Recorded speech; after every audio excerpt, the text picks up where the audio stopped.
It's a beautiful Tuesday morning and welcome you to another interesting edition of VOP this morning on Voice of the People Television. Today is also the 20th day in the month of May 2025. I am Fina Okechukwu. And on the show this morning, we have quite interesting lineup for you. And one of it is that there's a response from Peter Obi saying that the alleged alliance with Atiku forming a coalition against bad governance in 2027 is not really what he has on his mind. That the only thing he's thinking about, as this case may be, is that he wants to get his own coalition to make sure that he stopped poverty in Nigeria, hunger in Nigeria, and insecurity. And any coalition that will not lead to such, that people should count him out. And that is one of the topic of conversation today. Also on our radar today, RFI carpets Nigerian judiciary, says that many judges, lawyers in Nigeria are corrupt. He's not the only person saying that. Even the former vice president of Nigeria, Professor Yemi Osibanjo, also made mention of that too, when he also professed solution that the use of artificial intelligence to help Nigeria and the judicial system to move a bit above corruption and corrupt practices. All right, good morning and thanks for joining us. I am Chukwuma Okoro. Away from that, Nigerians asked to join nationwide protest on June 12th to mark Tinubu's 2 years of hunger and insecurity.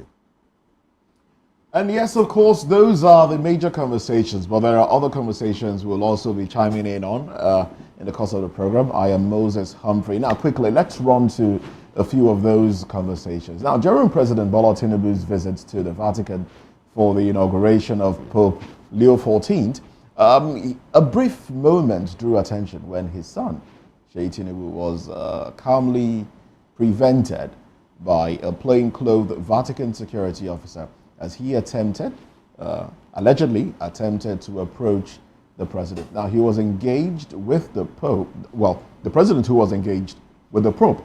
Seyi, dressed in a matching black suit, had been part of the presidential entourage, but was redirected while trying to join his father. Well, the incident occurred amid key highlights of the trip, including Tinubu's encounter with Peter Obi. And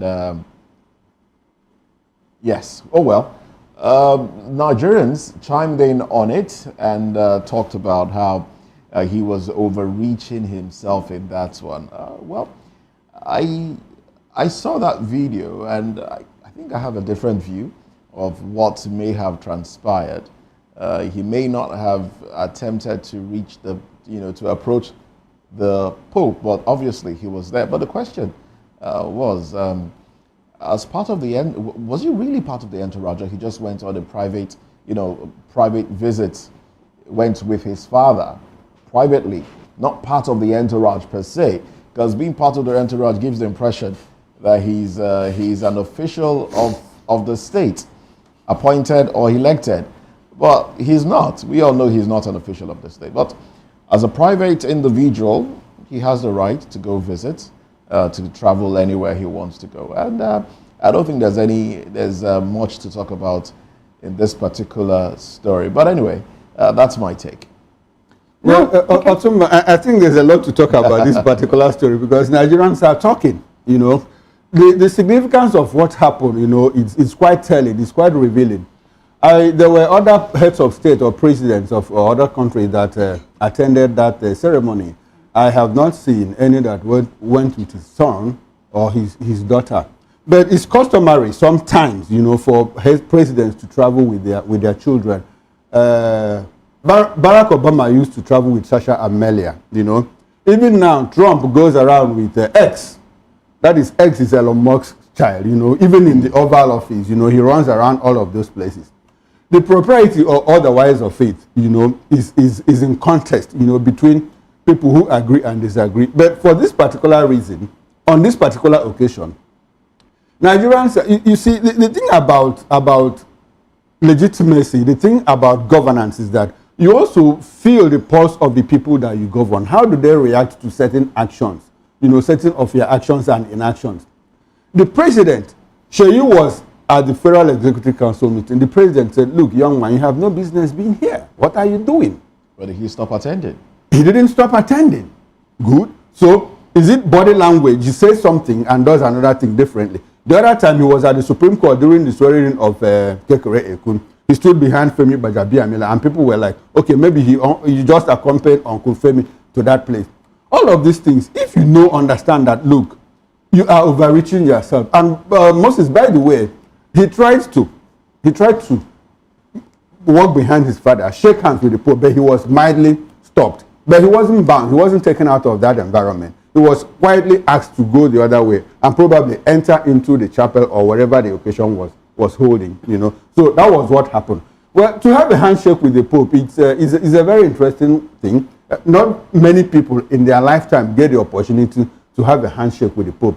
And if he misses this occasion, I wonder when next he will have that opportunity. Probably when he becomes president of Nigeria. He could have that opportunity, to have a handshake with the president. My guest here is looking at me. I don't know why he's looking at me. He's a Nigerian. He's entitled to becoming president. We had Bush one to run. We had Bush one. We had Bush two. We had Adams one. We had Adams two. In between, interspiced. He's full-blown Nigerian like you and I. Now that's it.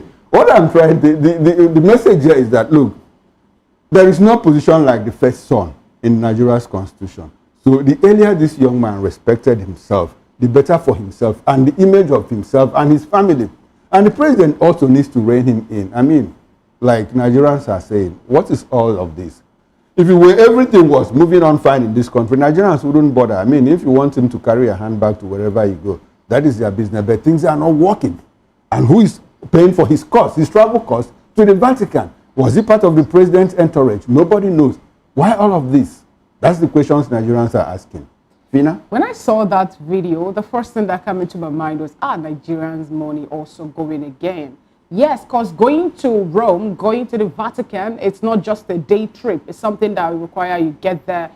First of all, you have to get yourself lodged in a wonderful, in a cozy hotel or inn, and get yourself settled for the inauguration proper to happen. And when people say he went on a private visit, I beg to disagree. I'm sorry to say, with all due respect, but we know that he actually entered or got to the Vatican with the father and other members that were inaugurated to be part of that Pope Leo XIV inauguration. And no one is telling Nigerians how much this particular trip cost. Here is where Nigerians are crying about, hardship. We're here talking about insecurity. We're here talking about so many things. And people are still wasting the taxpayers' money on frivolities. Like, it's becoming one to many, with all due respect again. I have to say that again. Because I can remember the other time, he used the presidential jet to go watch polo. And no one said anything about that. Yes, no one said anything. It was just like media, Nigerians talked about it. Why would that happen? And we did not hear anything come out of that. At the end of the day, you made mention of the FEC meeting that he attended, even the inauguration of the NJC, the new CJN, and all these actually are turning out to be known. They're turning out to be normalcy in Nigeria. No one calls him or talk to the president when things are not going the way it should go. This particular one for me, everything is wrong with it. Some people are saying that we should not politicize it. They have so many other important things to talk about in Nigeria. We're talking about Seyi Tinubu going to Vatican. Is he the only person there? P2B was there too. But it's also interesting to know that P2B actually have been going to the Vatican for so long. Some say he was bounced. He was not bounced. He has been going there for so long. He was even among the scholars of, Okolantes that was inaugurated when the late Pope was a bishop and all that. But in this particular one, we know that P2B sponsored this trip. He went there himself. He could foot his bill. I've not heard of any business that they say Seyi Tinubu is doing that can make him to... Oh, he sits on the board of organizations. So board of organizations. Can he look me in the face and say, Fina, you're a Nigerian, I sponsor my trip to Vatican. The bottom line is, it's possible for him to sponsor himself. No, it's possible for him to go with the father, he didn't sponsor himself. No, it's possible. We don't have that information. So it's possible for him to do that. Because he went with them. If he didn't go out there with them, I believe in myself that he wouldn't have managed to get to where we got the people. All right, Fena, it's okay. Well, Nigerians are listening. Nigerians are still talking. It is still trending. And we hope that it goes out very soon. And the young man should also rein himself in if the father doesn't do that. Now, the Southeast Caucus in the House of Representatives is calling for the immediate resignation of JAMB Registrar Professor Isha Koloyede, following what lawmakers described as a massive failure in the 2025 UTME that disrupted the exams for nearly 380,000 candidates.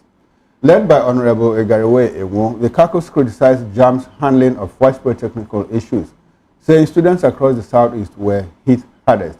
They faulted the board for poor communication, last-minute rescheduling, and clashes with ongoing WAEC exams, adding that the rushed receipt plan has caused unnecessary stress for students and their families. Well, it's a problem. It's a clear and present danger that is facing us within the education sector. There are few takeaways from all of this that has happened or that is still happening. First of all, JAMB admitted, Professor Ishaq Oloyede admitted, look, there was a glitch. It is my error. I take responsibility. That stands him out because we rarely in this climb see people take responsibility for their actions. So it's a good thing that he has admitted and even tried to make amends. Unfortunately, in trying to make amends, he committed another blunder.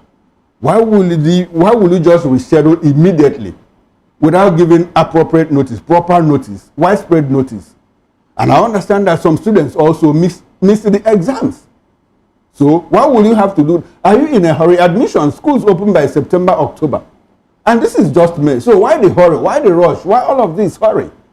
That is the question Nigerians are asking.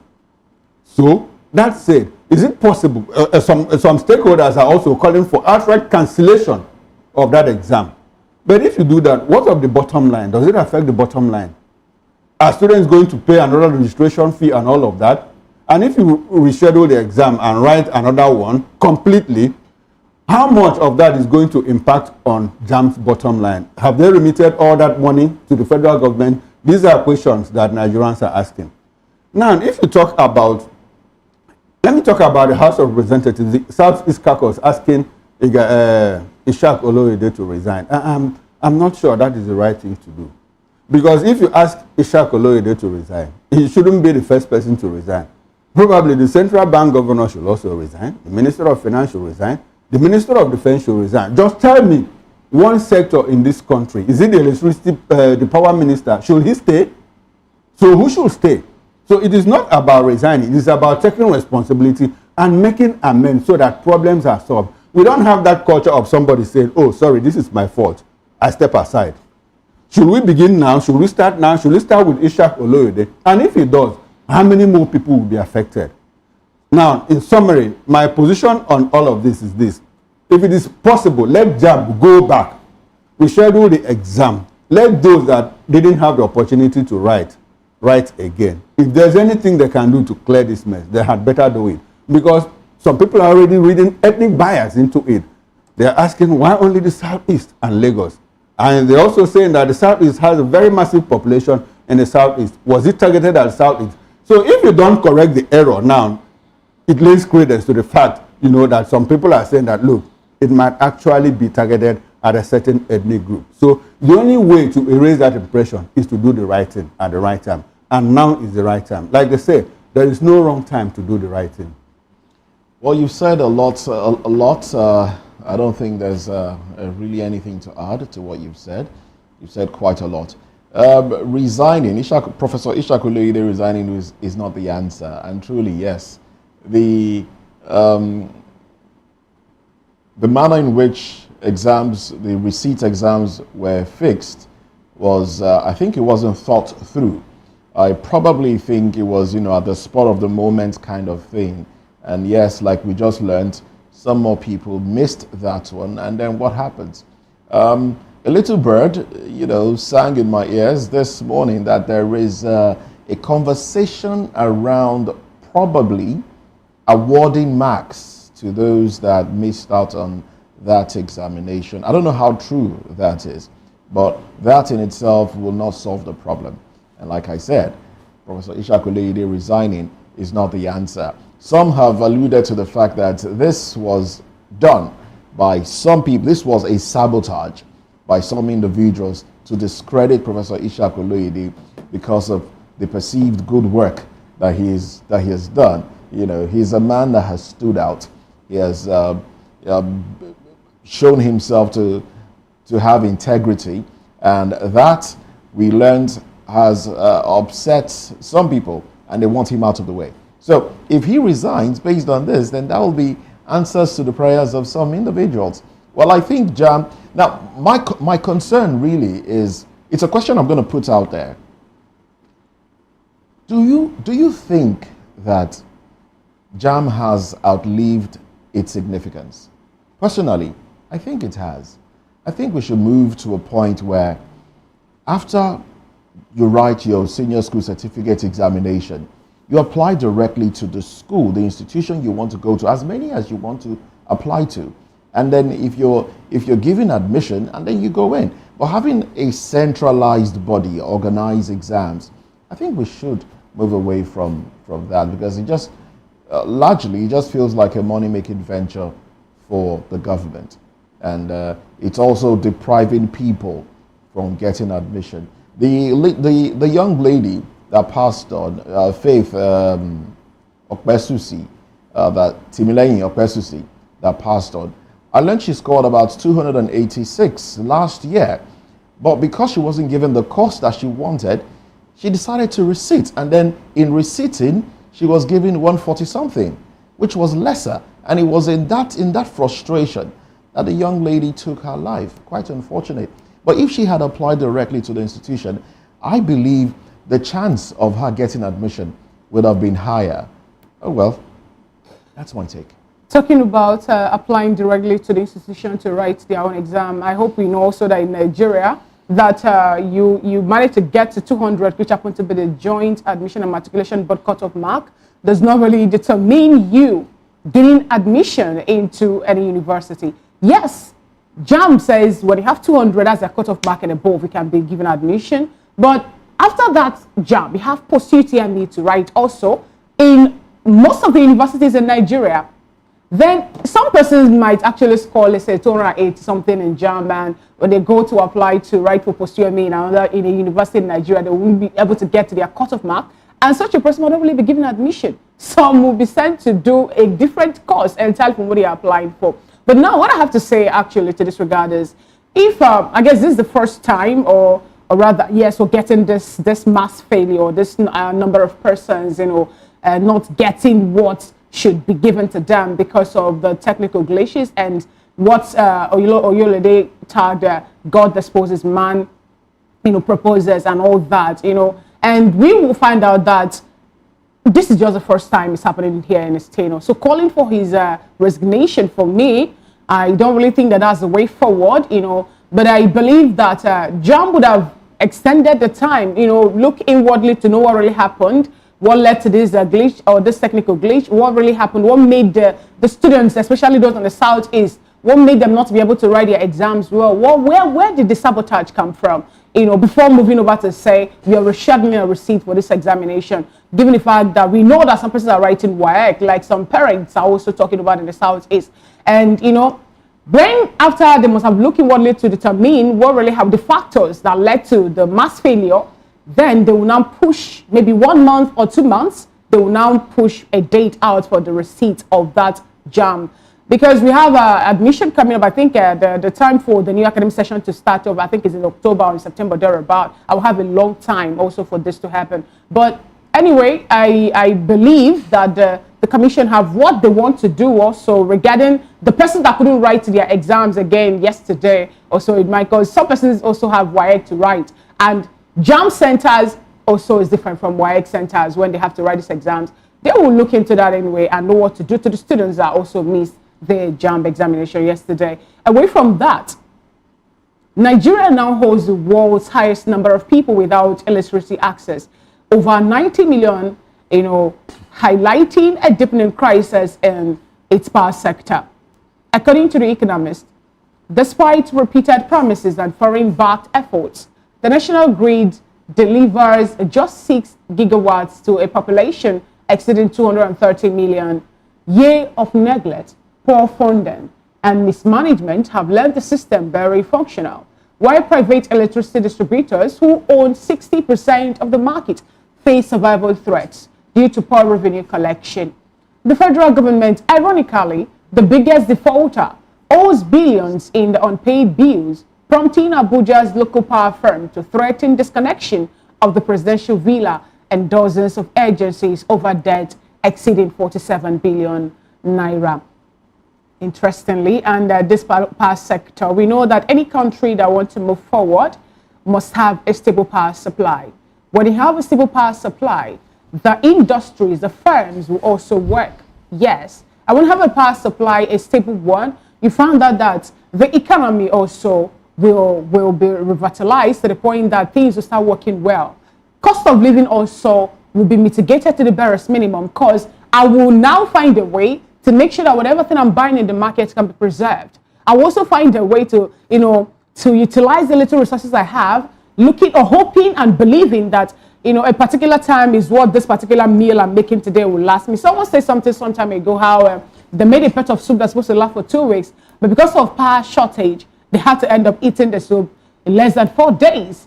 That's a waste of resources and all that. Now, when we talk about Abuja, or when we talk about the distributor company in Abuja now, finding a way difficult actually to make sure that they keep being in business. You could recall that sometime last week or 2 weeks ago, the federal government made Nigerians to understand that I think 10 billion naira is what was earmarked for.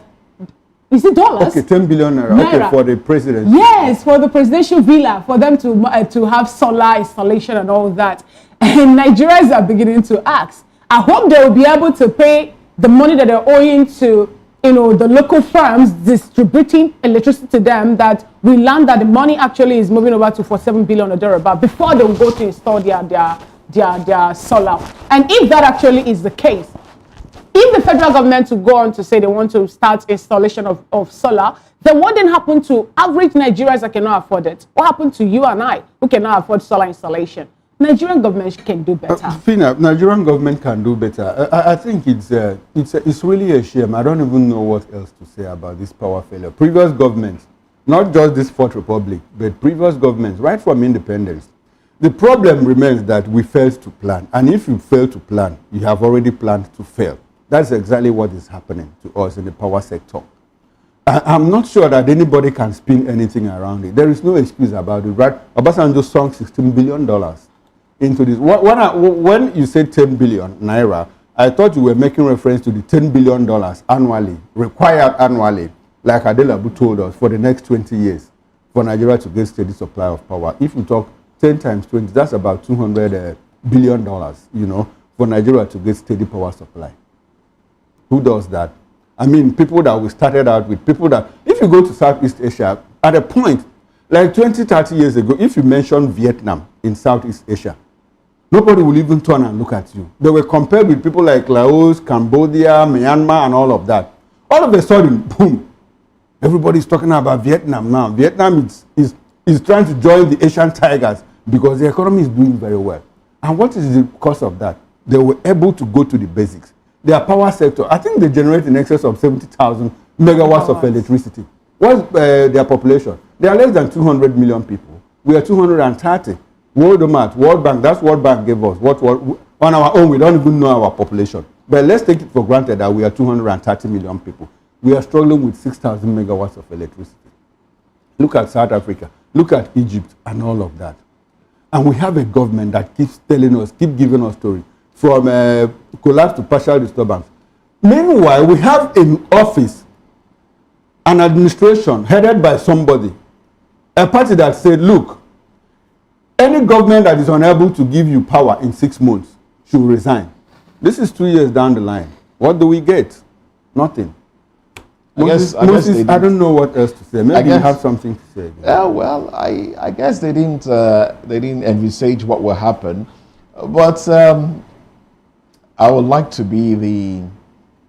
advocate for the government in this regard. Let's see how you intend doing that. Let's be fair. I'll try to be fair, because who brought out this data, this information? Nigeria, with the most population without electricity. I think it's just it's a little extreme. It's a little extreme.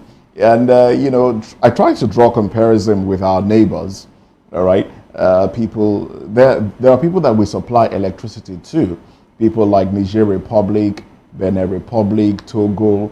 We supply electricity to these countries, we sell to them. But the unfortunate, now when you now look at our population in comparison to this, these three countries put together makes up about 21% of Nigeria's population. We are, according to the World Bank, we're about 237.5 million people. So by our population, I think our population is the issue here.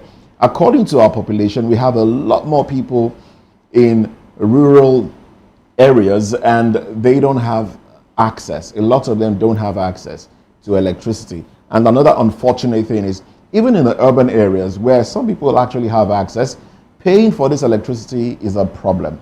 That's where, those that have been appointed to take care of this sector, that's where we turn to look at what they've done so far. It's unfortunate that largely the Minister of Power, Adebayo Adelabu, has failed. And I wonder why he's still occupying that position. If we're talking about anybody resigning, we're talking about Professor Ishaq Oloyede resigning, I think Adebayo Adelabu should step down, covering his face in shame, because he has made damning statements, asking Nigerians to turn off electricity, turn off their refrigerators, and all of that. These are not statements that you should make in a place where things work. But you see, defending the government is actually hard. Okay. Okay. It's unfortunate. But anyway, we still have newspapers to go to. So let's just move very quickly to newspapers, looking at headlines, stories that made it to the cover pages of the dailies. Fina, do you have any? I do. And before we hear, I have the Daily Independent, the Nigerian Tribune, the Punch newspaper, the First News newspaper, the New Telegraph, and a whole lot more. And I would like to start off from the Daily Independent. Above the masthead, Nigeria's capital market key to achieving $1 trillion economy. That's coming from Edun. I am not desperate for any position. My interest is fighting hunger. OB, the mother headline, 2025 UTME glitch. Southeast reps demands JAMB registrar's resignation. Right after that, insist on exam cancellation, suspension of ICT officials. Natasha petitions police. AGF accuses Akpabio Duru of cyber stalking. CJN laments lingering delays in trial processes. FG Lagos government asks Nigerians to patronize local goods. Interesting. NITDA saves over 300 billion naira from clearing IT projects of MDAs. Edo Deputy Speaker resigns, cites equity integrity. Another bold headline on the cover page of the Daily Independent newspaper. Nigeria may miss 70% broadband penetration target this year. FG said to roll out $2 billion fiber optic infrastructure by Q4. And the bottom strip headline is, no bank is insolvent. CBN reassures. Those are the headlines on the cover page of the Daily Independent newspaper. And Nigerian Tribune has these headlines, starting from the window headlines. LG financial autonomy. 1 year after, Supreme Court's judgment yet to be implemented. Conwa to VCs. Released 50 billion naira earned allowance, not for ASU members alone. And then the banner headline, Edu Bagudu Tijani rekindle hope on Nigeria's economy. Capital markets key to achieving 1 trillion naira economy. Finance Minister. Economic reforms on course. Budget Minister tells World Bank. Digital economy attracted $191 million FDI in Q1, according to Minister. $2 billion fiber infrastructure rollout set for Q4. Shadow government. DSS acted within bounds. Legal expert. Ibadan Airport to begin international flights early next year. Or your government. Interesting. Ibadan Airport. Obi clarifies stance on 2027 coalition. Says he remains in LP. National Constitution Summit. The Patriots Southwest delegates meet in Lagos Thursday. LP factions clash again, and then there are riders to that one. OT, Nanadi Usman-led NCC seek court order, stopping Abure from parading himself as chairman. It's another exercise in futility, spokesman. And those are the headlines on the cover page of Nigerian Tribune. Okay, now let's quickly run through the Daily Sun. Beside the nameplate, we have capital market crucial for Nigeria's $1 trillion economy goal. That's coming from Finance Minister Wale Edu. That's the Daily Sun newspaper. And the protest rocks Kaduna refinery over alleged chemical pollution. Now the big story. UTME mass failure. Pressure on JAMB registrar persists. With the rider, Southeast Reps caucus demands total cancellation of results. Judicial independence. CJN tax judges of lower courts on ethical conduct. NBA to set up anti-corruption committee in all 130 branches. Lagos needs over 3 trillion naira to tackle threats of coastal erosion. That's coming from the commissioner, probably Commissioner of Environment. Man kills wife, child over feeding allowance. That's very sad. There's hunger in the land and it is real. And that's all from the Daily Sun newspaper. And that's how far we can go, taking a quick peep on the cover page of the National Daily. Do also join Chikuma and Moses for the newspaper review proper on top of the hour, 10 a.m. here on Voice of the People TV. We'll go on a quick break and when we come back, Obi responds to alleged alliance with Atiku, says he is in coalition against bad governance, hunger and poverty in Nigeria. Do want to stay with us.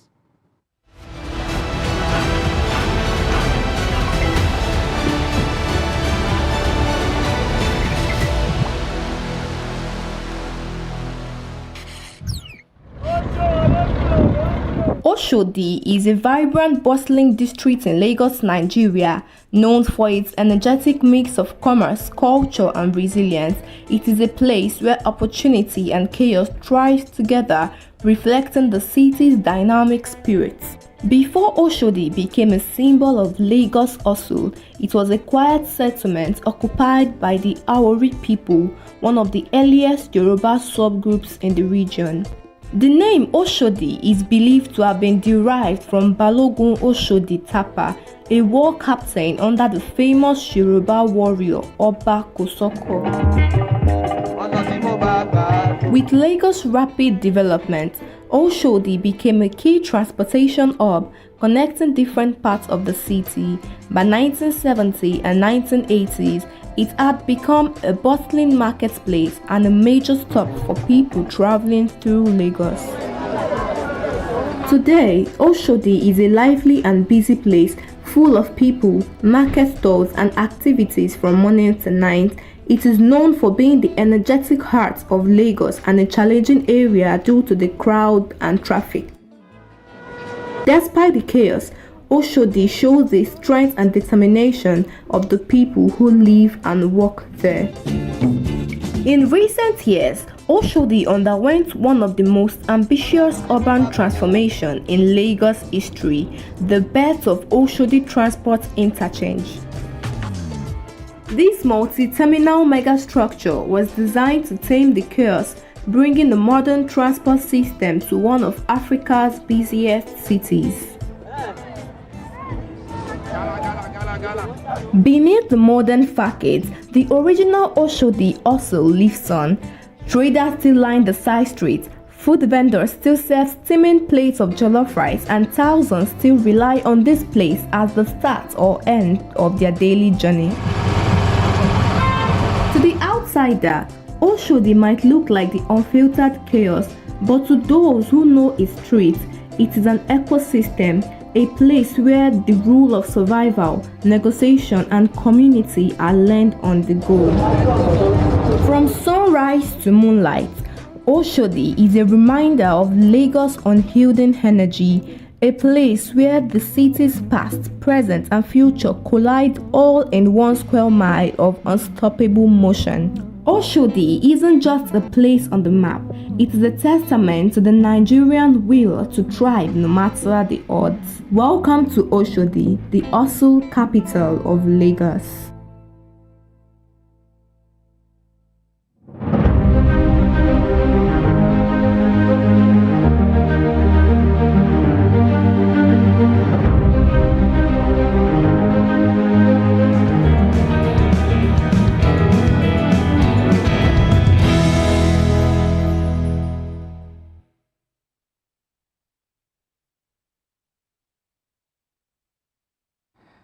Thank you so much for staying with us. It's still VOP this morning on Voice of the People Television. Labour Party's 2023 presidential candidate, Peter Gregory Obi, has addressed growing speculations about a possible alliance with former Vice President Atiku Abubakar ahead of the 2027 elections. He clarified that his focus remains on supporting a coalition aimed at ending bad governance, hunger, and poverty, rather than pursuing any political ambition. This follows reports suggesting Obi had agreed to serve as Atiku's running mate under a deal where Atiku would serve only one term. In a related development, the Obedient Movement has dismissed the report as entirely false. The group, through its Director of Strategic Communication and Media, firmly denied any agreement involving Obi taking a vice presidential slot, calling the claims baseless and unfounded. The movement reaffirms its commitment to issue-based politics centered on the welfare of Nigerians. We have with us in the studio Prince Francis Chilaka, who is a public affairs analyst, and then also we have Engineer Fimba Ajoigo, who is the chairman of Anambra State Safety Engineers. He will be joining us from our Oka studios. Good morning, Prince Francis. Good to have you join today's conversation. Good morning, Engineer Fimba. Good to have you join today's conversation. Thank you. I'm pleased to be here. All right. Now, let me start off with you, Prince Francis. But before then, I guess we'll have a video, of where Peter Obi was also clarifying that he's not interested in any coalition that is just ready to grab power. But all he wanted is just to make sure that Nigerians are above the poverty level that some persons have placed us on. Also, he said he's only interested in forming a coalition against hunger and insecurity. If we have the video, let's get that so that we know what he's talking about exactly. You and the president are fighting, but then you go to him and the things, there is this. I and the president is not fighting. Okay. I'm not fighting anybody. Yes. My fight is against bad governance, against hunger, against poverty, against out-of-school children, against people not having health services. This country have less than 10% insurance care, health insurance, should be 100%. These teachers teaching here should be paid by government because it's universal. You were in Rome. We saw the photograph of yourself and the president. Of course, online. And the president is not fighting. Okay. I'm not fighting anybody. Yes. My fight is against. Peter will be trying to clarify what happened at the Vatican. Recall that some Nigerians already politicized the whole thing, saying that when Peter went to have a handshake with the president, that it was more like they were having a little issue. There was a few there over who should be the #1 person in Nigeria. And there he said he's not fighting with anybody. The only fight he has is against insecurity and hardship and every other thing that Nigerians deserve that they're not getting. Now, Prince Francis, let's get you join this conversation. First, in 2023, there were permutations about this measure and coalition before that election happened in 2023. And then Peter Obi walked out of PDP because he said he's not going to be playing anybody's vice presidential candidate, working on anybody or believing or working with anybody now as a running mate. He left the party for LP. Are we seeing him being faithful to that movement, or is it going to go back, maybe due to pressure or the fact that some persons have come up to tag that he has this interest in becoming the #1 person in Nigeria? Are we seeing him going over again to say, I want to be the second person now, a running mate to someone in Nigeria? It's laughable. Yeah, it's laughable in the sense that anyone who thinks that P2B haven't come this far would now subject himself to being a vice presidential candidate to Atiku is wasting his or her time. P2B has become the bride that everybody wants to marry, and that's the truth. So for me, I think it's just part of the the way politics is played. Propaganda is the way of politics. It's what drives politics. And I think everything that is happening now is part of that propaganda, to get people talking, to get into the news. I've told you this, and I keep saying it. Atiku will not contest 2027 election. He will not. You watch and see. Why do you say so? I know so. Because some person says Atiku will continue contesting until when he's sometimes you need to look into the crystal ball and ask yourself. Let me ask you, why would Atiku contest? He wants to be the president. He wants to be. Right now, what we want is to have a sane Nigeria, a Nigeria that is working. That is what every Nigerian wants. You think he also wants that? Is what I said, that is what Nigerians want. I keep telling people, the hunger and poverty in the land has not gotten to crescendo. But when it gets to crescendo, the people will react. And 2027, you will see the people coming out to react. And that is why I'll say to you that this new law that the National Assembly wants to pass, trying to force people to vote, is just a way of trying to stop people from voting. Prince, some person says that when you talk about SDP as a party, now we have the likes of Erifai joining the party. Some were of the opinion that Erifai is just there, holding that space for Alhaji Atiku Abubakar to move over to SDP when the time is right. So when you say he's not going to contest for the 2027 election, and one want to wonder, then why is it still there within the corridors of power? Why is it still there?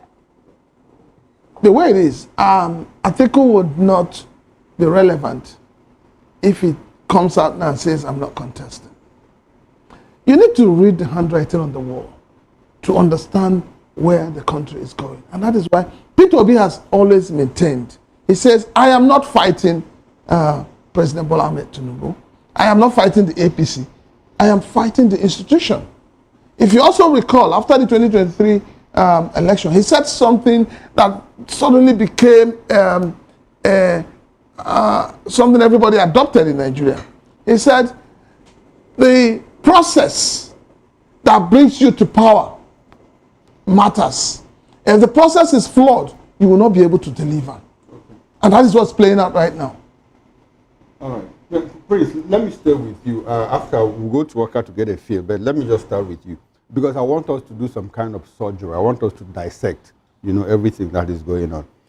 We Nigerians like to live in denial, despite the fact that it is real that our politics is ethnicized.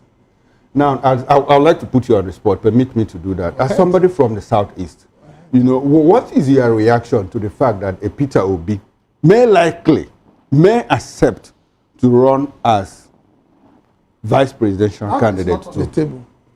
Sorry? It is not on the table. Okay, you say it will not be on the table. It will not be on the table. Yes. Okay, let's simulate. Let's assume that it gets on the table and Peter Obi accepts it. Peter Obi will not accept. Let me tell you why Peter Obi will not accept. No, let me tell you why. I want us to create a what. But let me tell you why Peter Obi will not accept. Before you tell me, let's create a what-if scenario. Okay. What if he accepts it? You as an individual and being from the Southeast, do you think that the Southeast is going to warm up to that alliance and still vote en masse for any party, any coalition where Peter Obi stands as a vice presidential candidate? Okay, let me help you. You need to understand that today it is not about Peter Obi. Okay. What we have playing out in Nigerian politics today has gone beyond Peter Obi. 2023 was an opportunity for Peter Obi to have accepted to run as a vice presidential candidate. But today, Peter Obi knows that he is held bound by the obedience. So whatever Peter Obi is going to do, he needs to understand that he now has a constituency. And that constituency is the obedience. And that the obedience are not politicians. The obedience are Nigerians who want a better country, who want a better system of governance. So Peter Obi will not, take that decision to say, I want to be it has gone past that. Okay. You cannot expect a man who has been... You cannot expect a man who has grown to become a CBN governor to now tomorrow, you say, because there's a vacancy in another bank, he should go and become a branch manager. He will not accept that. Okay, now, Prince, what do you think? The question I asked again, I'm going back. You have treated one arm of it. The other arm is, do you think that the Southeast will still warm up to Peter?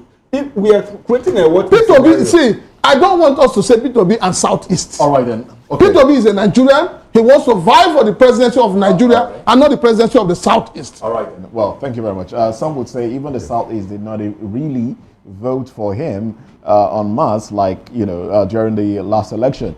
Well, let's take this conversation to Engineer Fimba now. Engineer Fimba, good morning to you once again. And, Good morning. I'm pleased to be good here. to have you. Good to have you. The statement by Peter Obi, it's interesting, you know, the kind of reaction it is bringing up. Now, Peter Obi has not said he will not be part of any coalition. And the report we are getting is that the supposed engagement between Peter Obi and Atiku was ready to sign.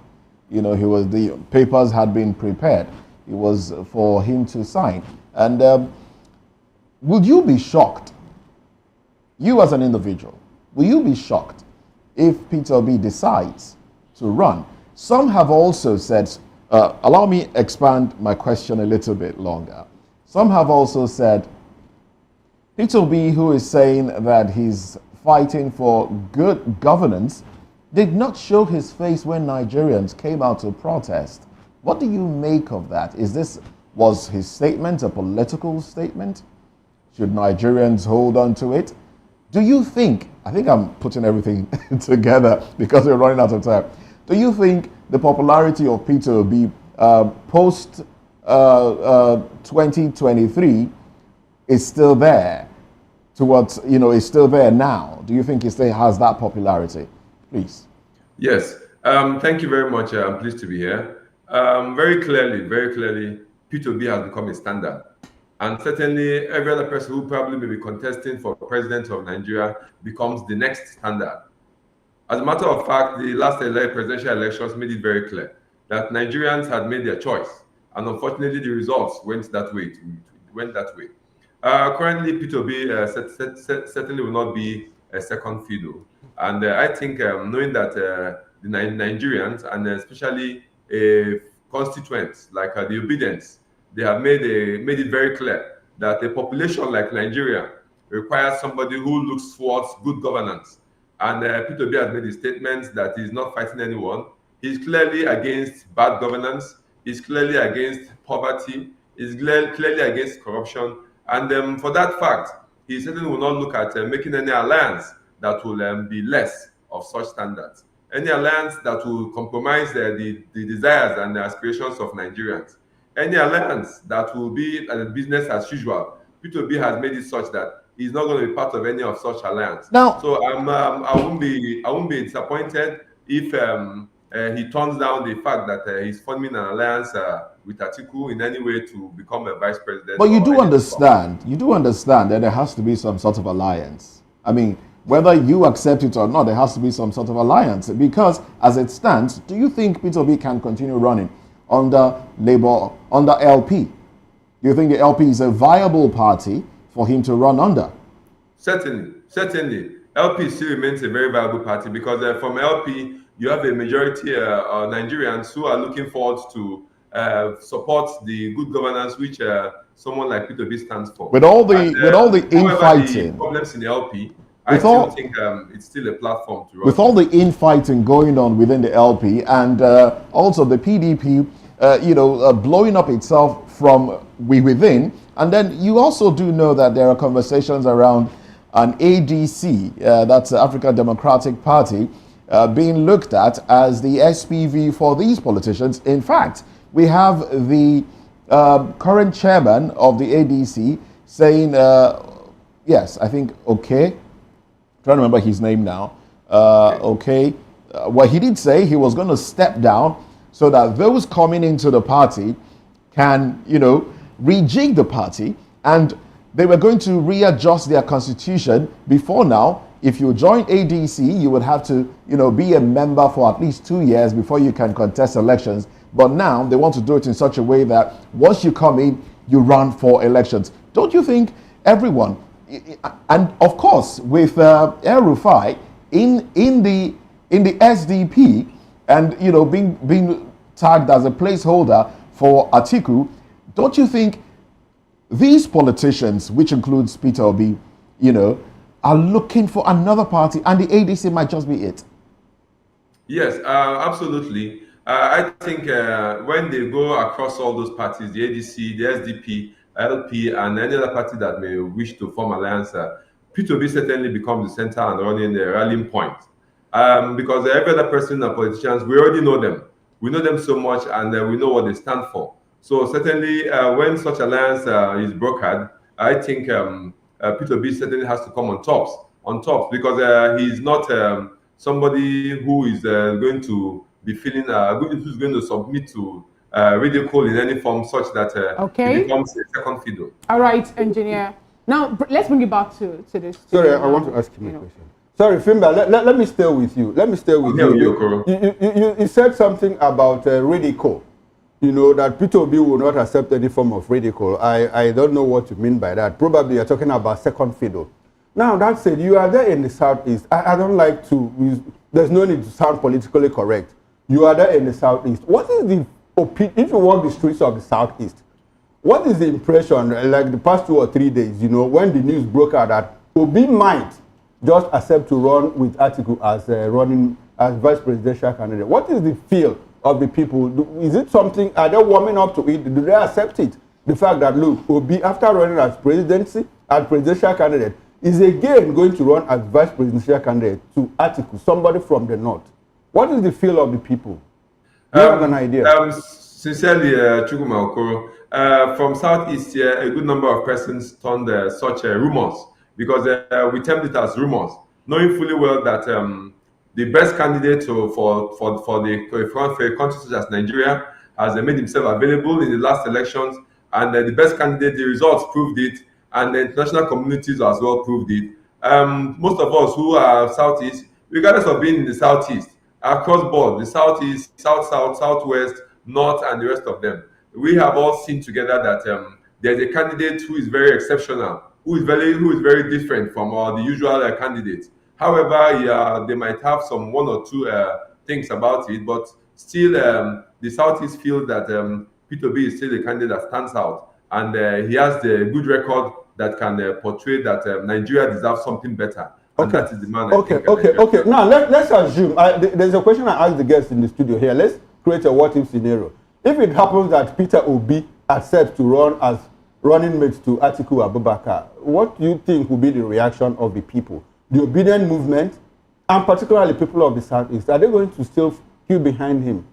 Yes, thank you. I think such opportunity is also very possible, because in this country, Nigeria, anything certainly is possible. However, it becomes a reality that he decides to go as vice president. He must probably have understood the terms and projected that the chances are very slim of him the party emerging or the party winning, because the Nigerians have become very intelligent, very aware, and very smart at elections. So I think if he chooses to become the vice president, which also could be possible, he will be disappointed at the results. All right. Okay. Now to you, Prince Francis Chilaka. You know, we're here talking about permutations going around in the city if Peter Obi is going to take over to be Atiku's running mate now. And from what Engineer Fimba said, he said it's going to be ridiculed. But we know that the North also, they have their own person. They have whom they are championing to be the president. And we also recall that there's this talk about the northern part of this nation, having this Igbo thing or Igbo issue or Igbo crisis or Igbo war, saying that they won't allow an Igbo man become the president of Nigeria or something like that. Now, do you think Peter Obi as an individual working with Labour Party, like he just told Nigerians, come 2027 election can gather that vote that will make him to be the president of Nigeria? Remember what happened in 2023 election? I need to correct an impression. And that impression is that the North doesn't want an Igbo man as the president. I totally disagree with that. I just think it is just what people want to say when they have nothing else good to say. Nigeria, as of today, in the 21st century, needs a vibrant leader, needs somebody who understands the core values of managing a nation. So I believe that even my brothers in the North, I have quite a number of them as friends, and I know that a lot of them regret the kind of government we have today. Because they will tell you that the poverty, the frustration, it's unprecedented. So let us stop this stereotyping of saying, oh, the North doesn't want an Igbo man. Do you even think that the Yoruba man wants an Igbo man? In 2015, so let us, we need to balance it. In 2015, I believe that we have a country that is made up of various ethnic groups. and that we must respect Can you each other. comfortably, as an Igbo man from the South, say that, you know, you now as an Igbo man is receiving what is due to you to receive in Nigeria as a Nigerian? You want to stick out sentiment now from the whole thing and the stereotype and everything. When you say for me as an Igbo man, when you say for me as an Igbo man, okay, we need to draw a line. As an Igbo man doing his business, or as an Igbo man as a politician? As an Igbo man in all spheres. No. In Nigeria, as a Nigerian, as an Igbo man in Nigeria, can you just say that, you are benefiting from everything when we talk about marginalization in Nigeria, all right. First of all, I put the fault on the table of Igbo leaders. Look at the whole Southeast. You've had governors since we came back to democratic rule. What have the governors done to add value to the Southeast? What have they done?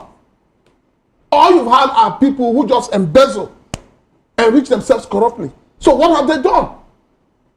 You had Oshodi that is now in the Senate. He was a governor for Abia for 8 years. What did he do in Abia State?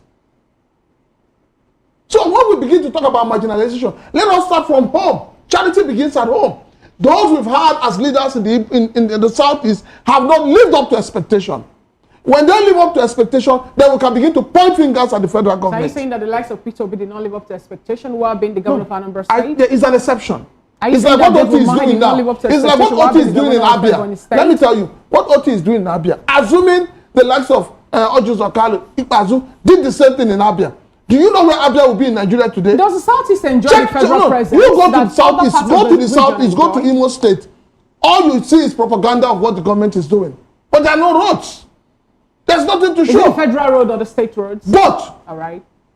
So when you don't do what you're supposed to do first, in-house, you cannot blame an outsider for not doing what they're supposed to do. So that brings me to the question I asked earlier. When you look inwardly as an Igbo man from the Southeast, can you say that you are being represented or you're gaining the dividends of what Nigeria as a nation stands for? The Igbo man is not gaining because those they have as leaders have sold them out. All right, Prince Francis, I want to move away from ethnicizing this conversation. Let's take an excerpt, according to a publication of from the Vanguard, an excerpt from the words of Peter Obi. Now he's quoted as saying, "You can make of the report what you want, but I am in a coalition against bad governance, hunger, and poverty. I am in a coalition." So, and you will agree with me that it will only take a coalition to unseat the current APC. It will only take a coalition. I totally agree. With the statement, I am in a coalition against bad governance, hunger, poverty, and the rest, does that take away the fact that in his desire to deliver Nigeria, Peter Obi would not decide to run as a vice president just so he can deliver Nigeria from hunger, poverty, let me start by saying that you know that we have a system that is unconstitutional, and that is rotational presidency. And the North will do 8 years, and the South will do 8 years. It's unconstitutional, but this is what the political parties have adopted. All of them, they're doing it. So for me, it will be very, very wrong for Peter Obi, knowing that for now, it is the turn for the South to begin to say he wants to be a second fiddle to bring in the North. Because by bringing in the North, that means the North will be doing 12 years as against their normal 8 years they've done. Buhari has done 8 years for the North. So it means that the South owns, at the end of the day, let me tell you, at the end of the day, I keep saying it, at the end of the day, you're going to have two Southerners. Okay, so all the parties have this unwritten agreement. But the PDP, with Atiku there, refused to give Obi, or refused to give a Wike or anybody from the South the ticket. No, that was not what happened. That was not what happened in 2023. Remind us. What happened was that the PDP agreed to zone to the South, to the Southeast. That was what. But when Atiku saw that it was not being followed, and then the committee was set up to ensure that that is followed. And the committee now said, we are throwing it open. So why then? Which was an aberration. The aberration. So you cannot say it is Atiku that did that. No.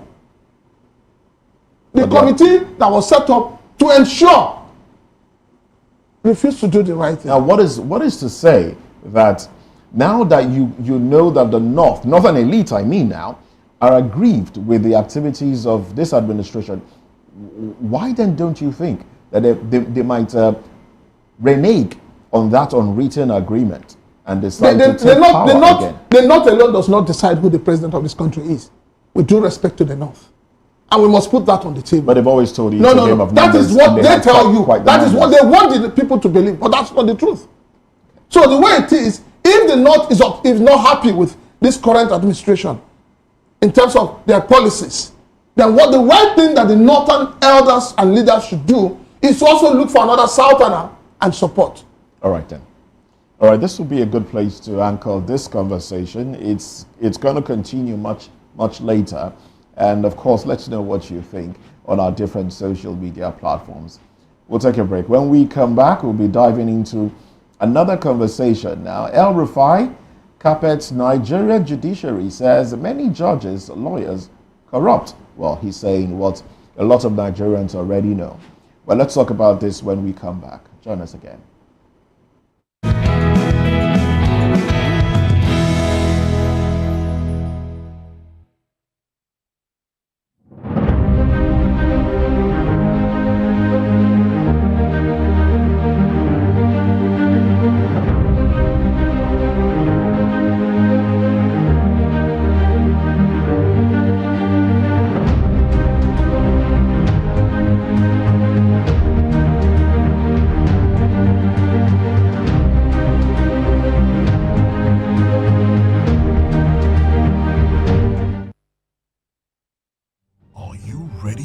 Extraordinary. Something big is happening on your screen. Introducing VOP TV.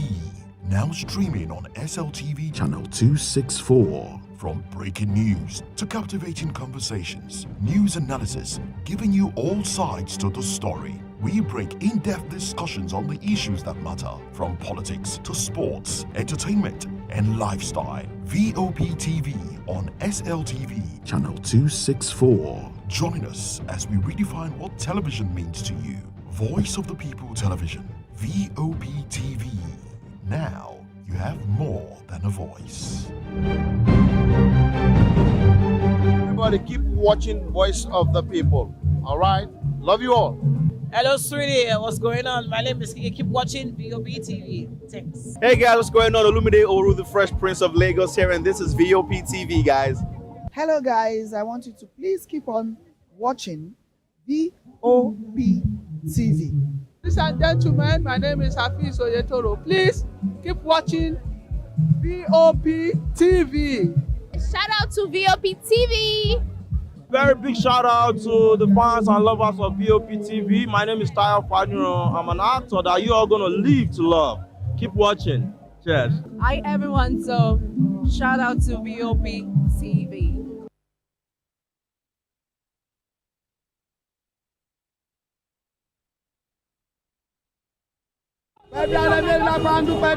Good morning. It's the start of a beautiful day. Or start your day right with a healthy dose of news, fun, and inspiration. Join us on VOP this morning for the latest news, trending topics, and uplifting stories to set your day on the right vibe. From news and current events to lifestyle and entertainment, you are covered. VOP this morning, 8 a.m., Monday through Friday.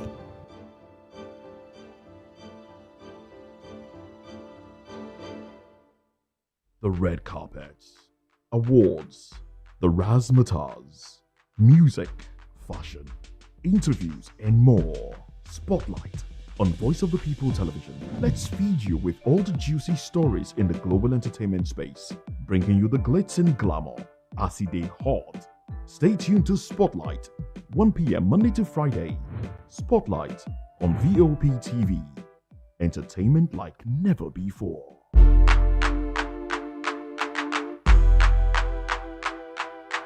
Step into a world where stories unfolds, secrets unravel, and dreams come alive. Every story has a legacy. Every legacy holds the power to inspire. A unique interview series that celebrates the lives of Nigeria's elder statesmen and women through their remarkable journeys in the military, diplomacy, public service, academia, medicine, and beyond. Conversation that transcends generations, offering guidance to youth leaders, diplomats, technocrats, and future change makers. We unveil the wisdom, resilience, and achievements that shapes our nation and the world. Join us every Sunday on Voice of the People Television. Reminiscence, legacies that leads the way, stories that lives on.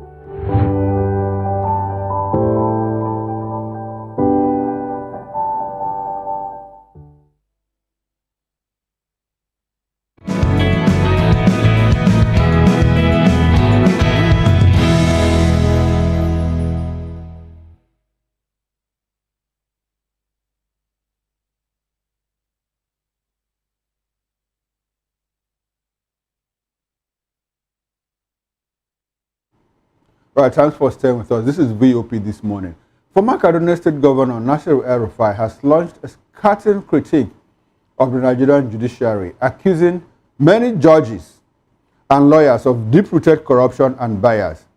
While speaking at the Nigerian Bar Association's Law Week in Abuja, El-Rufai said public trust in the judicial system has collapsed due to delayed justice, questionable rulings, and a trend of judgments favoring the wealthy and politically connected.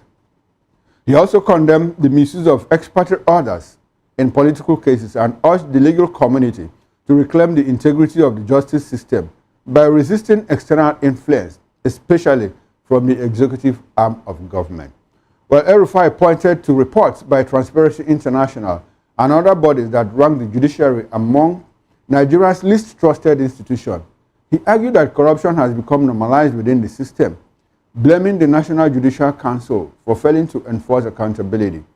While highlighting inconsistent rulings, lack of transparency in judicial appointments, and limited disciplinary action, the former governor said these failures have damaged the judiciary's credibility and weakened public confidence in the rule of law.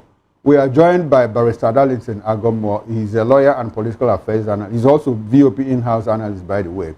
Good morning, Barrister, and thanks for joining us. Good morning, Mr. Okoro and Fina. How are you? Very well. Good to have you. Okay, we also have Engineer Fimba Ajegu, who stays with us. He joined us in the first conversation, and he's joining us from our Oka studio. Thank you for staying with us, Engineer Fimba Ajegu. Thank you, Chuguma. Pleased to be here too. All right, thank you. Now, let me start with the barrister in the studio. Barrister, you heard El-Rufai. Is he speaking a little too late? He was in government for 8 years. How many court orders did he disobey? And some Nigerians are saying, if the judiciary wasn't corrupt, somebody like you, because of genocide and ethnic cleansing that are linked to you in government, you should actually be in jail now. So the question is he speaking out a little too late? And why would that be? What would be the reason for that? No, in fact, I blame the Nigerian Bar Association that invited him for such discussion. That's your community. I, in fact, leave the community alone. I said I blame them. Seriously, people like him should be kept where they belong. You see, this idea of when people are in government, they will be behaving like a cannon, a loose cannon, acting with impunity and arrogance. And all of us will be watching them, you know, listening to them. Immediately they leave office, they become born again. And you and I will now ask them, come on, when you were in office, what did you do? I don't see any reason at all for El-Rufai to come to that forum and start saying all these things. Whom is he indicting now? Is it the judiciary or himself? Because the same judiciary saved him from being in jail. If things were normal in a Senate climb, people like him should not be outside by now. He should be serving jail time for what he did in office. Barrister, does that rule out the fact that Nigerian judiciary, according to reports, and even some Nigerians are in deep-rooted corruption and bias? Does that rule that out? That Nigerian judiciary, whether they are in corrupt or not. People like Erufai. No, I'm asking, are they in deep-rooted corruption, Barrister? Hold on, no.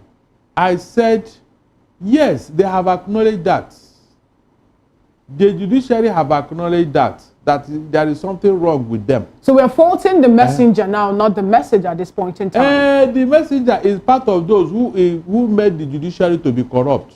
It's as simple as that. So he shouldn't be the one to be indicting the same judiciary that they have corrupted. Now, when you say that he shouldn't be the one, we have the former vice president of Nigeria, Remi Osibanjo, also talked about this particular issue that have been, destabilizing the activities of the only hope of common man in Nigeria. During that particular NBA, week also, Professor Remi Osibanjo, who is the senior advocate of Nigeria, also talked about how corruption has bedeviled the Nigerian judicial system. Are you in any way also in support of what he said? Because we also heard that we know that while he was in power, or when for the 8 years he was there as a vice president, we did not really see much, being done by him to make sure that he cleans the judicial system. He's not a member of the bench now, or So you're saying as a vice president doesn't have what it takes to what will he do when there are authorities in that regard who's supposed to do whatever? He doesn't. They will only point it out, but they don't have the power to discipline anybody. Does that take Erufai out of that too, given the fact that he's not part of the bench, but just a former governor and a former minister in Nigeria? He was a governor of a state, and under his watch, a lot of illegalities happened.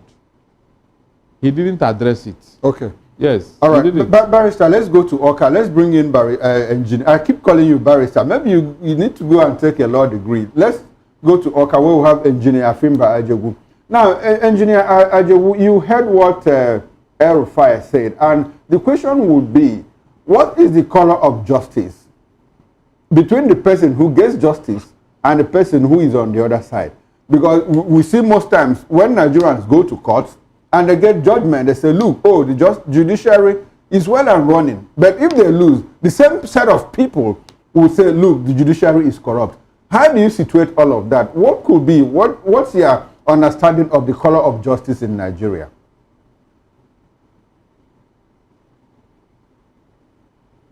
Hello, can you hear me? Engineer Ajewu? Okay, we seem to be having a network glitch there, so we'll come back to the studio. The tech team is going to fix that. Barrister, yes. I want you to answer, if you heard my question, I do. What is the color of justice? Barrister, you and I will have a case. We go to court, I get judgment, and Barrister shouts, the Nigerian judiciary is corrupt. We'll go back to another court, and you get judgment, and I shout, the Nigerian judiciary is corrupt. How do we know what is the color of justice in Nigeria? Mr. Ogoro, justice is what it is. Okay.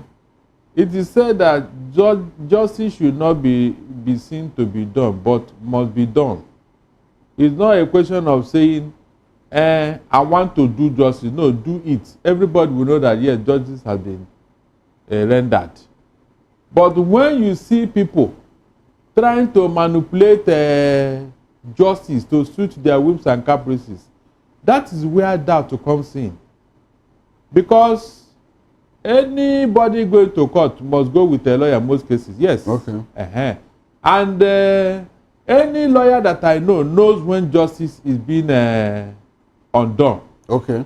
And they know when justice is being done. But Barrister, does that have to do with the letters of our jurisprudence? Because some judges and some lawyers also take advantage, of those loopholes, the lacuna in our justice system. Does it have to do with our jurisprudence? And what do you think that the legal system, that the Nigerian judiciary, the NJC, what can they do to block off all those loopholes? You see, the level of justice depends on the man at the helm of affairs, as at the time of this issue. Like, if you have a corrupt judge presiding over a case, of course, there will be corruption. The case will be tainted with corruption. But one thing is very clear. The judiciary has a way of disciplining its own. Okay. It's there. If you watch recently, some judges have been suspended. Yes, without pay. It's on record. All because of what? Corruption tainted the judgment they have delivered. Okay, right. But Barrister, do you think that judges are corrupt because of remunerations? Are they well paid? Are they well remunerated? And all? Because Fina said something about Yemi Oshibanjo said something. I recall that when he was the Commissioner for Justice and Attorney General in Lagos State, he said that when he came in, the judiciary was, the level of corruption in the judiciary was very high. Now he conducted a survey, and judges and lawyers themselves responded like, look, the judiciary was corrupt in Lagos State. Now he carried out far-reaching reforms like the judiciary building houses for lawyers, for judges, giving them vehicles, giving them vacation and all of that. And at the end of that exercise, their remuneration was increased and all of that. They became more comfortable. He went back and reconducted the survey. And the same judges and lawyers said, look, the cases of corruption in the judiciary have dropped. So does it have to do with remuneration, standard welfare of judges and all of that? Is it directly linked? Or is it that they are naturally, that judges or lawyers are naturally corrupt by nature? It is all part of it. Okay. Then two, the character of the personnel. And then three, appointments. When you put a square peg in a round hole, what do you expect? Okay. So when people rise from the rank to the highest level of their career, it helps. If you know that, yes, corruption will not put you down because of man, no man and all that, it will help you to look forward that, yes, one day I will be elevated to the upper bench and all that. So when these things are not done, it gives the room for all these things you are talking about corruption. Then two, government cases. Most times, the government don't want to lose cases in court. And so they try to manipulate and cajole judges to do their bidding. Because these judges are in their employment also.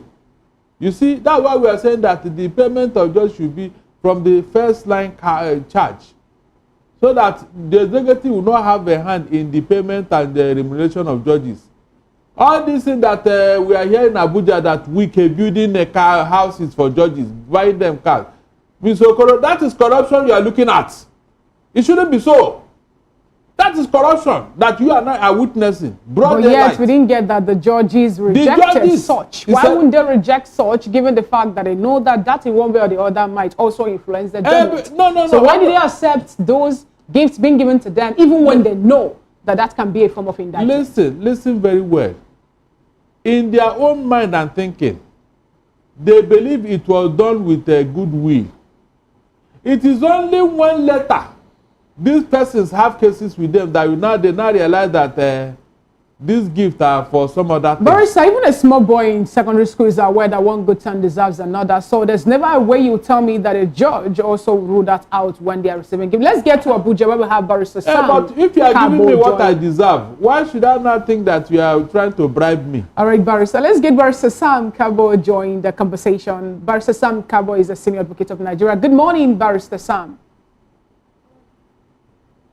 Good to have you join the conversation. If you can hear me, we would like you to unmute your device for proper communication. All right, we'll wait for that to be rectified. Let's get Engineer Fimba Ajegu back again. Engineer, good to have you back again join the conversation.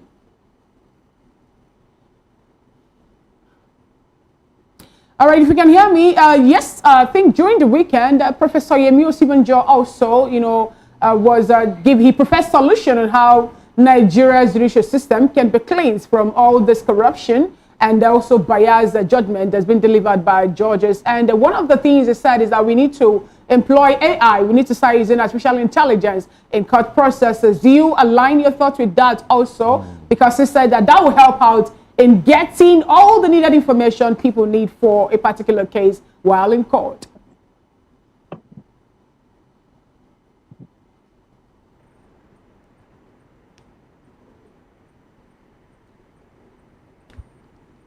All right, can you hear me? Engineer Fimba?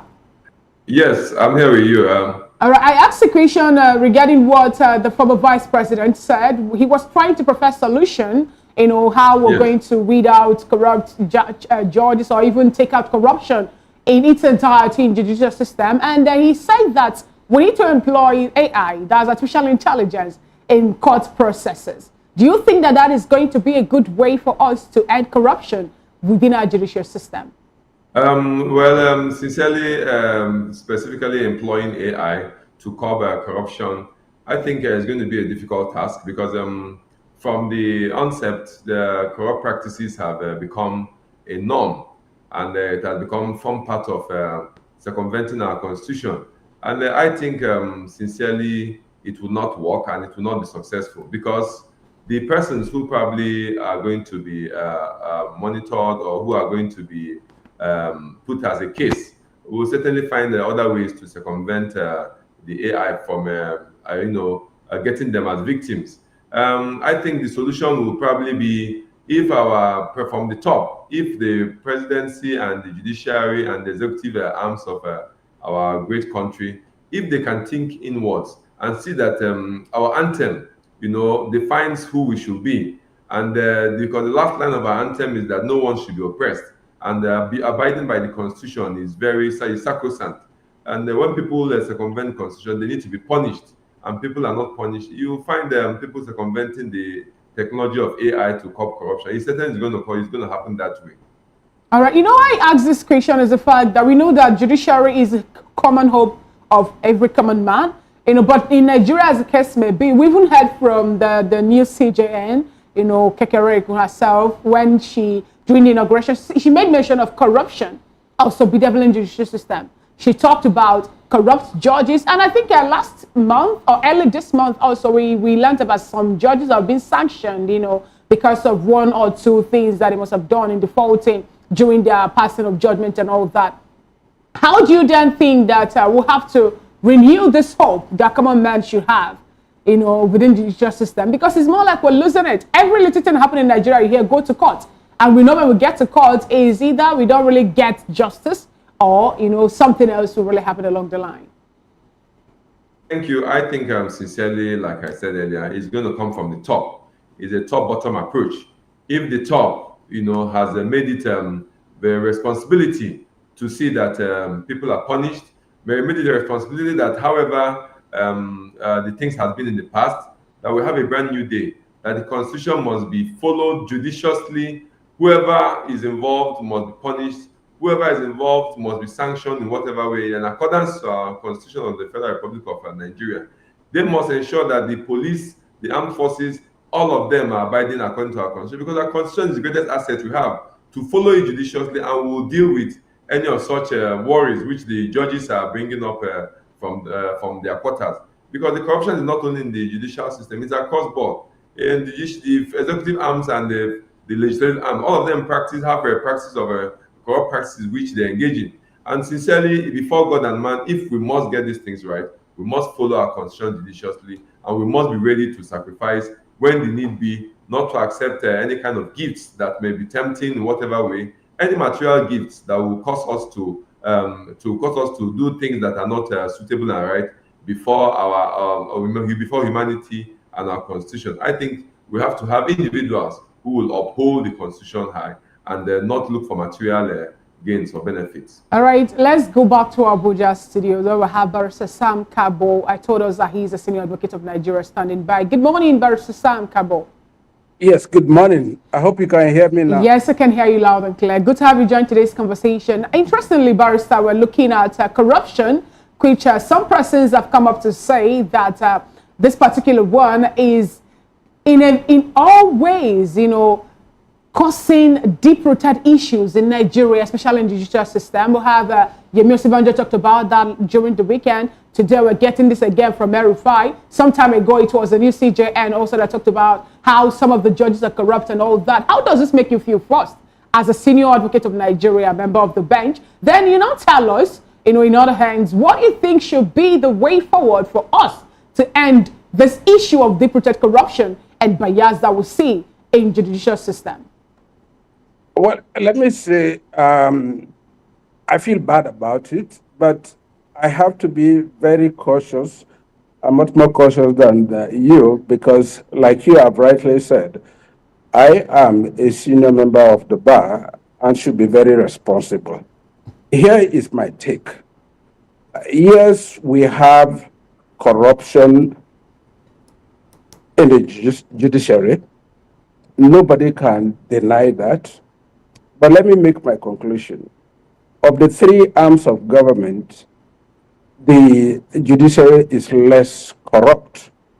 The reason why we go to town with news about corruption in the judiciary, it is because the judiciary itself has a mechanism for fishing out the corrupt members from within the judiciary. The other two arms of government don't have that. Exactly. And therefore, news of that nature does not make the headlines. So what am I saying here? Much of what we are dealing with here is a perceptional thing. And much of it too is a misunderstanding of what our own adjectival system is all about. The gentleman, your fellow uncle there, got it right when he said that sometimes when you get it right in court, when you have your day in court, you have a judgment, you are happy with the judiciary. But when you lose, you say, oh no, it is because of corruption. Barrister Kago. Let me give some instances here so that you see the way things work. Okay. The judiciary cannot go an inch beyond the case you put before them as a lawyer, who is what? Conducting the case of the litigant. And our own adversarial system is such that even if the judge knows that you could do better and knows that your case is being weakened by your own ineptitude, the best he can do is to give you a hint. He cannot, by his own, descend into the arena. All right. He leaves you by your pitch. We're running out of time, so but there are a few questions I would like to ask. To better understand your take. Of course, it's your house we're talking about, so I wouldn't expect you not to defend your house. But then you do recall, prior to just after the 2023 elections, there was this billboard that said all eyes on the judiciary. And since then, well, even before then, eyes have been on the judiciary. And we've seen, the judiciary talk about corruption cases against the judiciary. One of them, a very recent one, I wonder how you treated that one, how you were able to deal with that, is the monies given to the NBA to conduct its annual meeting. That's from the River State government of Siminalayi Fubara. We had 300 million, 200 million, a bit confusing there. And I would like to know how you guys were able to deal with that internally. And also, help us understand, because going by a research by HEDA is a Human Environmental Development Agenda. It did a research last year, and it was revealed that a lot more Nigerians would rather find a way to deal with their cases and not take it to courts. A lot of Nigerians, they were not patronizing the courts if they could have their way. And most of it was because of lack of faith in what will happen within the courts. And also, research also showed that when you go to the courts for whatever it is, one of the most reasons people visited court houses was to swear affidavits and things like that, very little things like that. They had to tip those that worked within the court to get some of these things done. That in itself is corruption, isn't it? Well, help me, unbundle all of this with the little time we have left. Yeah, you see, we have some ethical issues here, which themselves can be characterized as corruption.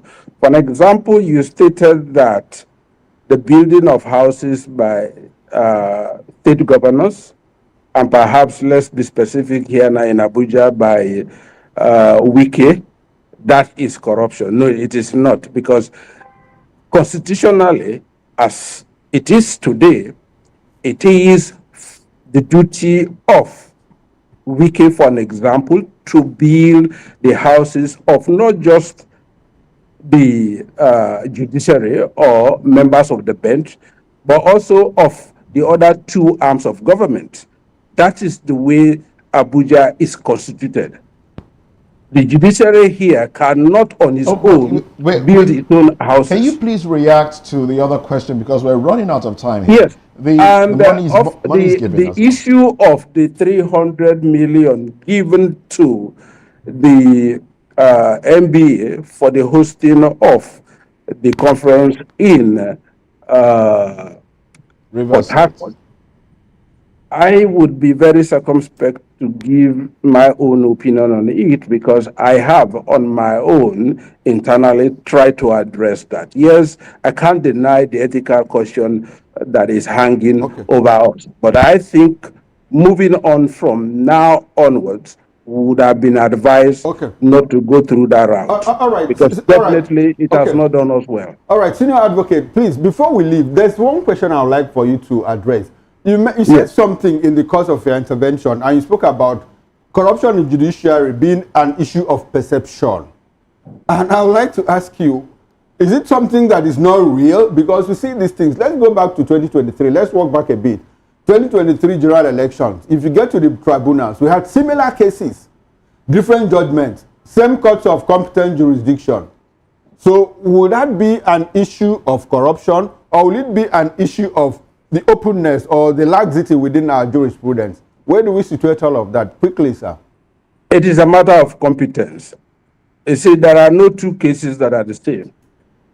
Basically, they could have some general characteristics that are similar, but no two cases are the same, because one, the evidence that you muster and put before the court is different. And I have also said this. Most of the time, more than 50% of the problems you have has to do with the competence of lawyers. We all are generalists in our own practice, and therefore we spread wide and thin.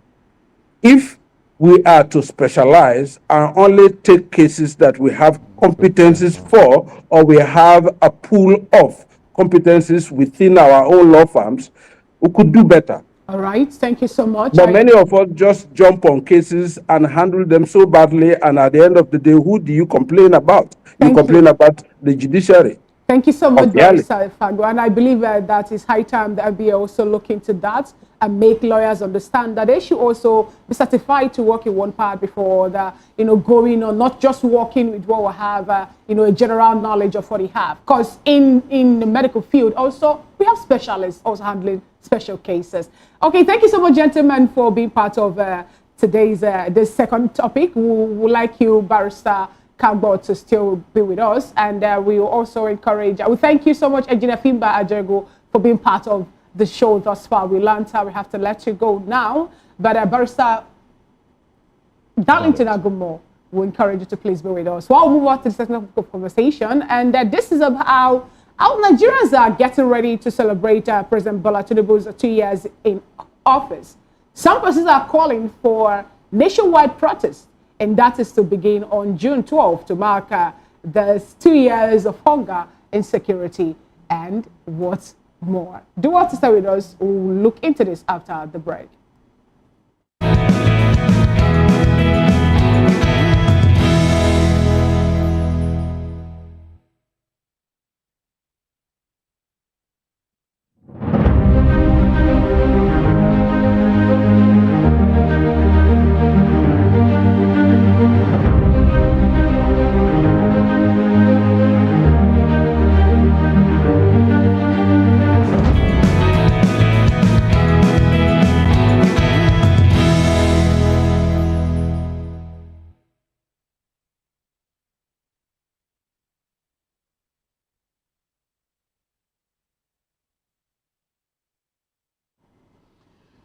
Well, the Youth Rights Campaign has called for a nationwide protest on June 12, 2025, to mark what it describes as 2 years of worsening hunger, economic hardship, and insecurity under President Bola Tinubu's administration. The group is urging Nigerians across all states to mobilize and resist what it terms a repressive government, accusing the administration of adopting policies that have deepened poverty and weakened national security. Now, the date, which coincides with Democracy Day, is being used by the group to highlight the growing discontent among citizens facing rising inflation, fuel subsidy removal, currency devaluation, and, the daily realities of insecurity. Now, the group statement reflects broader frustration with economic reforms that critics say have disproportionately hurt poor and working class Nigerians.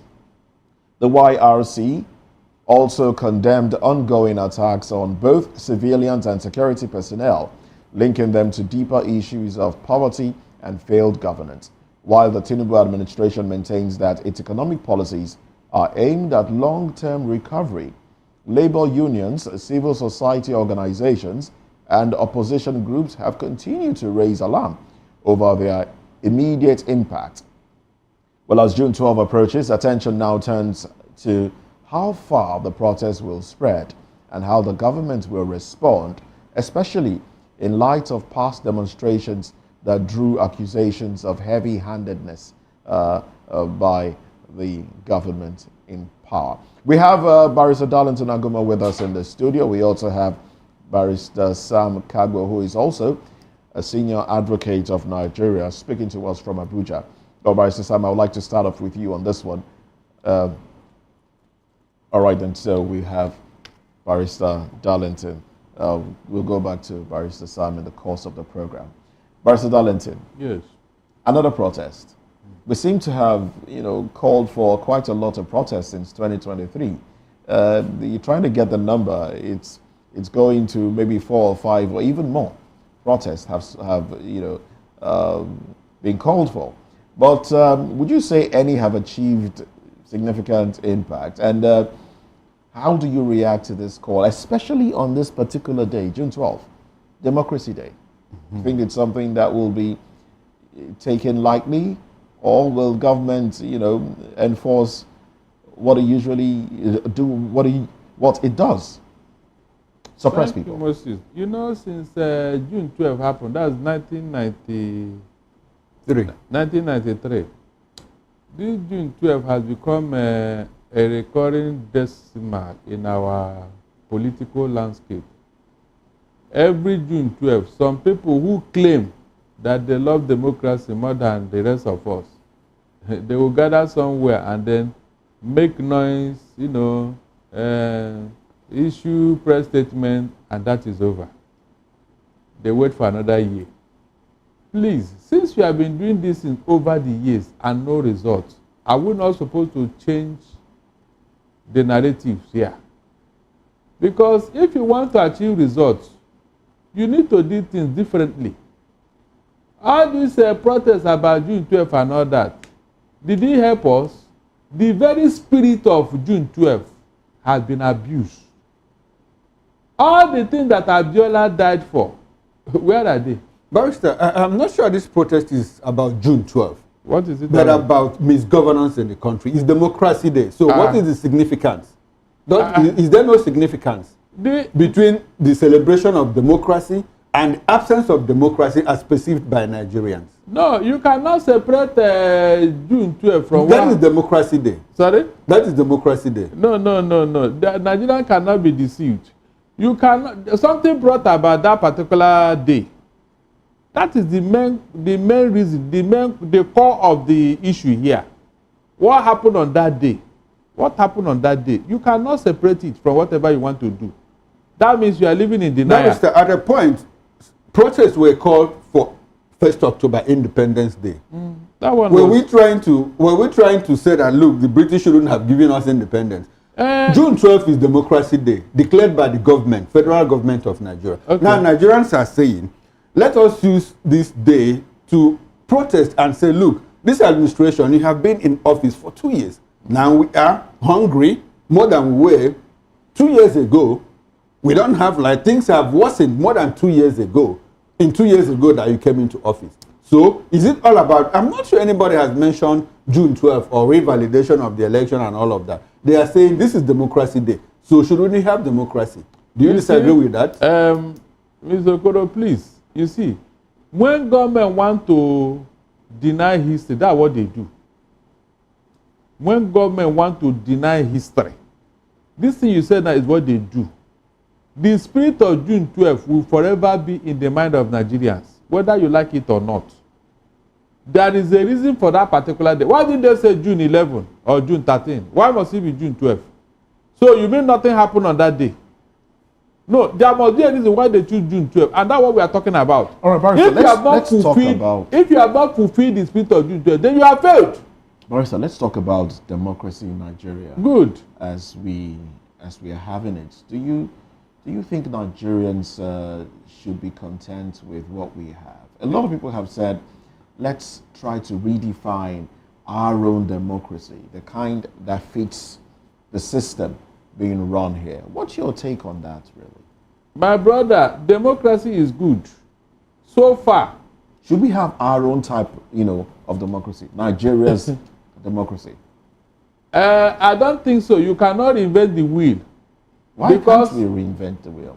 Because where this democracy came from and those who have been practicing it, it has been helping them. That's why they are developing. If your own is not working, then ask yourself a question. It's your fault. That's the truth. It is your fault. Because the last time I checked, this democracy is all about inclusivity. People's government. So how can you now come and hijack it, the people's will, and make it a dictatorial government? Is it the fault of that particular nomenclature called democracy? No, it is you. Barrister, are you saying that the people calling for a protest on June 12th are wrong for fixing that protest on that said day? No. Even when they have come up to give the reasons for the protest? No, you see, if they are going to protest, I am giving you references to past protests. What it benefited Nigeria. It is like, pouring water on stone. They should do something better. Like what? What do you suggest they should do? The protest is not enough. There are things they ought to do to put government on their toes. You see, you believe that it's only on June 12th that you are going to protest about bad governance. No. It is a daily affair. You keep watch.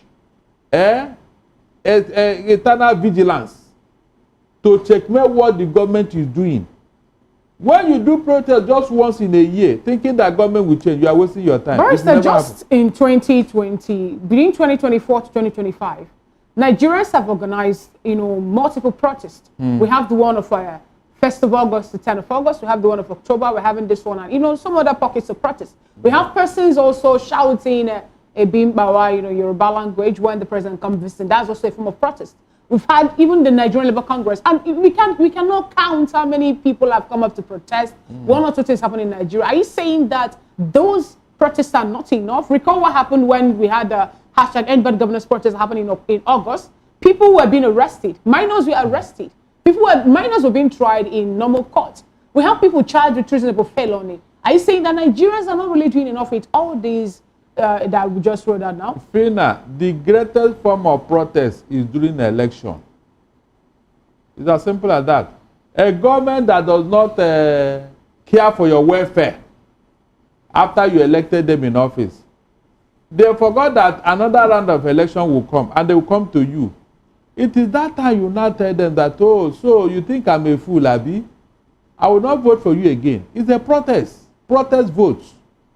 To teach them a lesson that no, they cannot treat you anyhow, and then come back for your vote. That's what I'm saying here. But you see, Nigerians, after what APC did to us in Buhari's era, 8 years, you still voted them back in office, either by hook or by crook. So how can you now tell me that you are serious as a citizen? You are serious about your rights. Tell me, in a normal climate, should APC be ruling us by now? But you voted for them. And you are even happy about it. So why are you complaining? Isn't that a democratic practice, Barrister Darlington? That's what I'm telling you, that those who want to protest. Just where you have your own opinion, also another person have his or her own opinion. And, you know, politics is a game of interest. Why are the majority crying foul now? The same people. So if you are protesting on June 12th about bad governor, bad democracy and all that, what are you doing practically to address the situation? Barrister, don't you think that the protest is also to create awareness, you know, within the community that, look, 2027 is coming up. Everything that in the lead up to the 2027 general elections is talking about capture. So don't you think that this protest is necessary so that people will understand that, look, in 2027 it shouldn't be business as usual. You want to wish away, you want to write away protest as a form of, you know, dissent. Now let me ask you, during Buhari's time, were there no June 12 protests? There was. What came out after that? Okay, nothing. So are you advising Nigerians to stop protesting? No, what I said, they should change the way they are doing it. That's what I'm saying. You cannot continue to do something the same way and expect a different result. It's not possible. Since you have tried this in over the years, it didn't work. Then, Barrister, some Nigerians, sorry to butt in at this point, some Nigerians are saying, look, I'm going to take it back to where, you know, I took the conversation to earlier, that the democracy we practice in Nigeria has failed us. Some Nigerians have actually said, look, Ibrahim Traore of Burkina Faso is doing quite a lot. The economy of that country is growing. And that's a military regime. Should there be some sort of alignment with the military so that we can get dividends of, you know, what Nigerians deserve? Mr. Mosi, you forgot that before this government came into existence, we had another one headed by a PDP administration. It wasn't like this. It wasn't. All this thing you are seeing now, we didn't see it under PDP. So what went wrong? It's all about the practitioners. About the practitioners. Those who don't have any business being in government are the one running their affairs.